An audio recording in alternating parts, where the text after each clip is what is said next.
nous sommes dans la joie plutôt de vous savoir très nombreux en train de suivre cette émission où nous allons vous parler de la mission du Congo. C'est l'intitulé de l'ouvrage d'un enfant de Dieu, un homme de Dieu. Il s'agit bel et bien de l'apôtre Jerris Bassolette Bin Eloï.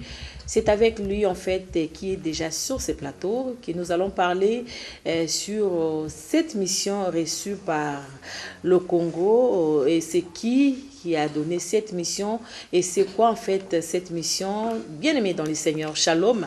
Vous allez découvrir toutes ces histoires, tous ces sujets, bien sûr, dans cette émission que nous vous présentons sur cette chaîne de développement que la RTNC2. Shalom, homme de Dieu.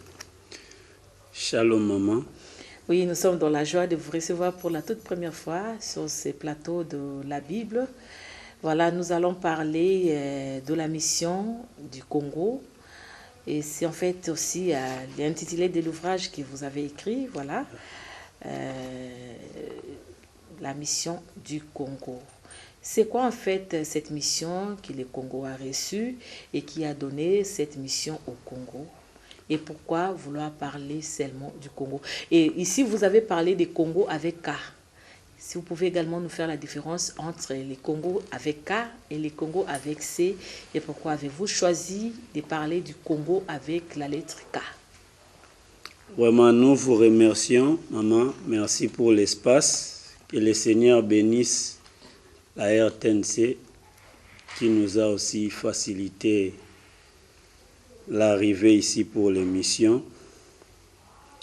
Bon, premièrement, il y a un sérieux problème dans la prononciation. Vous nous avez déjà présenté. Les livres, oui, les noms c'est bien, mais la prononciation que nous parlons, c'est par rapport au nom, à l'appellation du pays.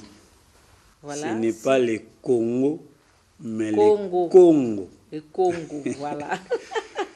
Parce que les K et les C, voilà. C'est presque la même chose. Donc, voilà. Congo, et puis avec C, c'est Congo. Voilà. Ok. Ça, c'est très important. Premièrement, il y a une déviation énorme qui est faite là. Parce que nos pères se sont bâtis pour l'indépendance de notre pays, mais ils ont négligé d'autres points qui sont essentiels. Avant d'en arriver là, vous pouvez nous donner la signification de la canne dont vous vous promenez avec? Vous avez la canne, vous avez également quelque chose comme les manteaux que vous avez mis au-dessus de vos vêtements. On peut avoir la signification de ça bien avant d'entrer dans les vifs de notre sujet. Voilà, nous sommes vraiment venus pour démontrer qu'il y a une mission pour cette terre. Et un messager que le Seigneur a envoyé pour donner un message vient avec un accoutrement. Parce que le message de Dieu est aussi caché par l'accoutrement. Et les bâtons symbolisent aussi beaucoup dans le monde spirituel. Et là, actuellement, ça symbolise quoi pour vous? Normalement, les bâtons, c'est le pouvoir. Ça révèle aussi l'autorité, la durée du règne que le Seigneur donne à un messager ou à un message ou à une nation. Si nous parlons de la mission du Congo, c'est-à-dire... Il y a aussi l'aigle. Non, ça, c'est pas l'aigle, c'est la colombe. La colombe, qui est la représentation du Saint-Esprit. L'Église n'est pas dirigée, gouvernée, conduite par l'aigle ou autre chose, créature. Le Seigneur Jésus a dit, dans les derniers jours, je répandrai de mon esprit sur toute chair. Alors, l'esprit qui règne dans l'Église, c'est le Saint-Esprit. C'est la colombe qui est descendue sur lui dans les Jourdains. Dans l'Église, les aigles, tout là, bon, ce sont des manifestations, mais l'esprit qui règne, qui dirige le monde depuis la création, c'est le Saint-Esprit. Voilà, ok, merci beaucoup. Et vous étiez en train de parler de la déviation. Oui. Il y a une grande déviation depuis l'arrivée de l'homme blanc qui est venu dévier la mission de notre nation. Cette terre, ces pays, Dieu les connaît très bien. Dans les écrits de Moïse, c'est bien dit tu ne déplaceras pas les bornes qu'ont placées les anciens, les bornes des prochains. Or, l'arrivée de l'homme blanc a fait que nos bornes ont été déplacées.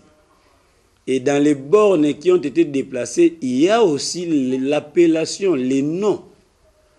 Parce qu'il y a personne qui va nous expliquer la provenance, l'origine du nom République démocratique du Congo. Mais du moins, nos ancêtres connaissent que notre pays, notre territoire, notre espace où nous régnons s'appelle Congo. C'est ça l'appellation de notre pays. Mais, je sais que quand plusieurs... même dans l'ouvrage, vous avez oui, dans l'ouvrage, nous avons expliqué avec beaucoup de détails. Vous avez donné aussi l'origine du Congo. Nous avons expliqué les noms Congo, l'origine. Je sais que quand je parle de ces choses, plusieurs vont se moquer. Mais vous allez voir que l'Égypte porte le même nom Égypte depuis la Bible, avant Jésus. Ça n'a pas changé d'appellation. C'est toujours l'Égypte. Et pourquoi changer notre identité? Et pourquoi changer notre nom? Je sais que même les chrétiens authentiques, comme je les suis aussi, vont bouder, vont murmurer, mais quand ils vont découvrir la vérité, ils vont comprendre que... Et là, vous acharnez contre qui? Bon, nous ne nous acharnons pas, nous parlons toujours dans les déviations, parce que ça ne manque pas. Bon, ce sont des regrets. Et nous sommes là, nous focalisons à ce qui est occidental. Et nous négligeons notre culture que Dieu reconnaît. Nous négligeons beaucoup de choses qui ne sont pas impures. Ce sont des choses sacrées que le Seigneur reconnaît authentiques, qui caractérisent notre identité. C'est ce qui fait que nous sommes même venus sur les plateaux avec cet accoutrement du léopard. Pas moi, parce que c'est c'est pas un hasard en fait. Ouais.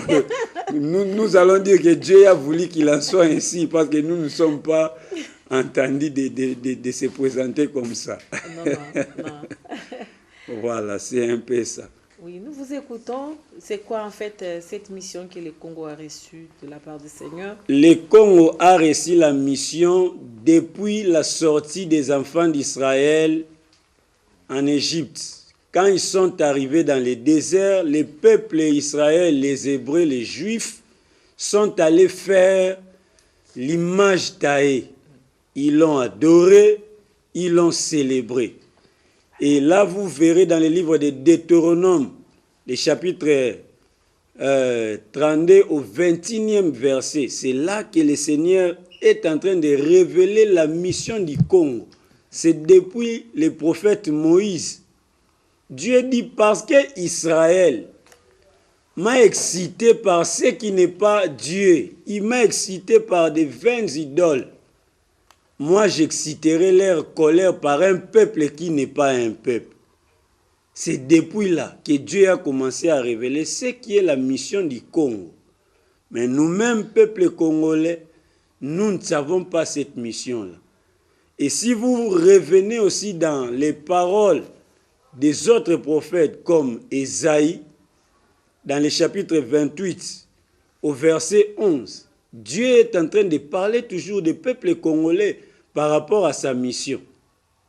Par la bouche d'un peuple barbare, je parlerai à ces peuples.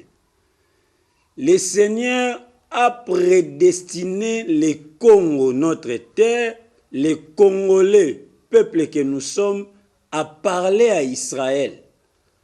Nous avons une mission à parler à Israël. Pourquoi nous devons parler à Israël? Parce que les prophètes qui ont été envoyés en Israël comme peuple juif n'ont pas été reçus par les Juifs eux-mêmes. Vous allez entendre Jésus dire,